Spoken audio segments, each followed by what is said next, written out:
Défense du consommateur, on va répondre à une question sur commentaire YouTube d'un abonné de la chaîne Stéphane Rebosque 7474.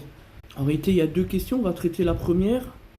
Il veut savoir c'est quoi la règle juridique, enfin les principes autour de l'accord express.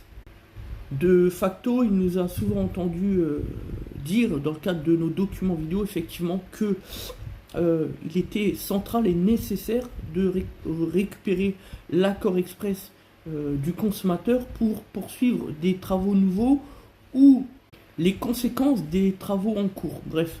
Et même s'agissant de travaux relatifs à des éléments de sécurité, c'est un cas de jurisprudence, sans l'accord express du client ou de la cliente, et ben pas de travaux à exécuter. C'est la loi, c'est comme ça que c'est. Et même si, par exemple, pour des freins, on est sur la ferraille, de chez Ferraille, peu importe, même si le client peut se tuer, on n'a pas le droit d'intervenir sans l'accord du client. Ça s'arrête là. Alors l'accord express, il est défini au travers du principe de la preuve, soit la preuve parfaite, soit la preuve imparfaite.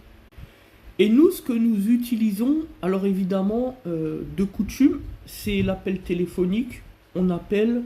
On reprend les éléments de l'accord, c'est-à-dire la date de l'appel, l'heure de l'appel, etc.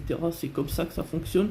En tout cas, en concession, pour l'avoir vécu, nous le savons. Bref, dans 95% des cas, il n'y a pas de litige avec le client est de bonne foi, et ça se passe. Dans tous les cas, s'il devait exister un retour en arrière pour X raisons, l'obligation du garagiste, c'est tout simplement de redéposer les éléments. Ou alors, de ne pas les facturer si c'est quelque chose qui ne peut être redémonté tout simplement du véhicule. Dans certains cas, c'est une possibilité, il ne faut pas l'oublier. Bref.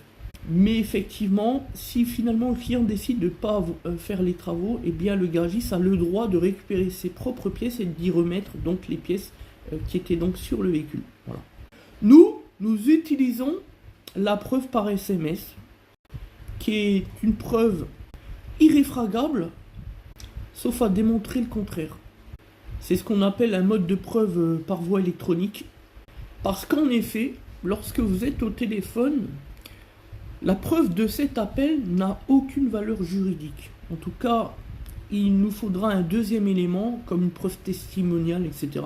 C'est-à-dire le témoignage du client ou de quelqu'un qui a entendu la conversation, etc. etc. Donc c'est déjà plus délicat. Bref.